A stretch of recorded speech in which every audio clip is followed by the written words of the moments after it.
not informed earlier. The British players starring on the world stage, even the biggest British football fans can probably be forgiven for not knowing the name Harun Ahmed. The 19-year-old was released by English second-tier side QPR at the end of last season and currently doesn't play for a professional side.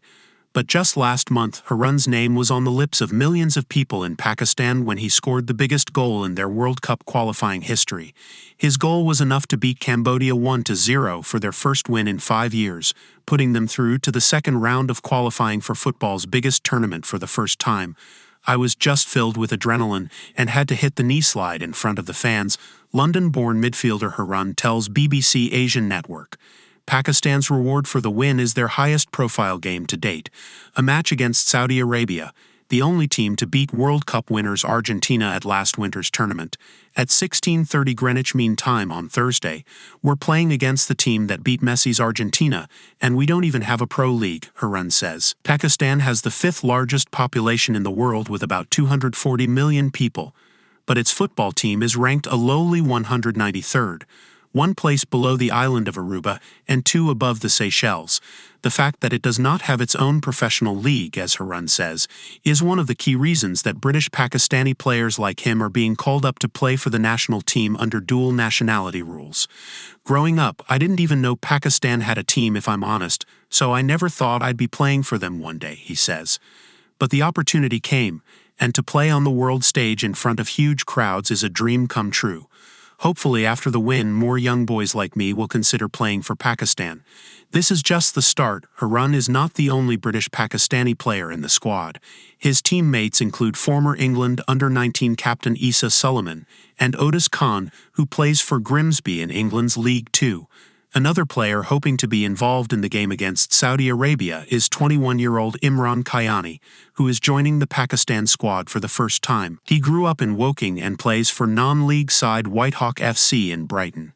"When the opportunity came, it was an absolute no-brainer," he says. "I'm just so excited to get going."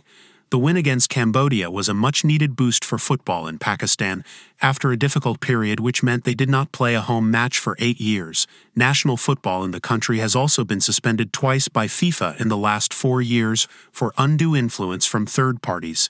But Imran is confident that British Pakistani players like him can make a difference to their fortunes. "A lot more light has been shown on Pakistan football in the last month," he says. "There's a lot of British Asian talent in the UK in the academies. We really want to push Pakistan in a good direction. One of the reasons Pakistan is happy to look to the UK for players is because their manager is Englishman Stephen Constantine.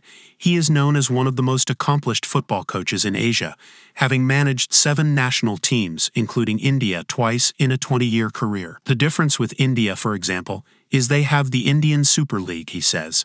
"Players here are struggling to get regular games or even training. The diaspora players do, but we're not at a stage yet where we'll have 11 players playing abroad." Pakistan are now in a group with Jordan, Saudi Arabia, and Tajikistan in their bid to qualify for the 2026 World Cup. Stephen recently told BBC Sport managing them will be his hardest challenge yet, but he is confident he can find the players to build on their historic win. "I do have a list of all the players who could play for us, and I'm going to travel the world to see them," he says. "There is talent here like there is in every country. It's just a case of developing it and going out to find them." And British players like Harun are well aware of what a big opportunity they have been given. "It's putting ourselves on the biggest stage. This is what we need to grow as a footballing nation. This is just the start for us, hopefully."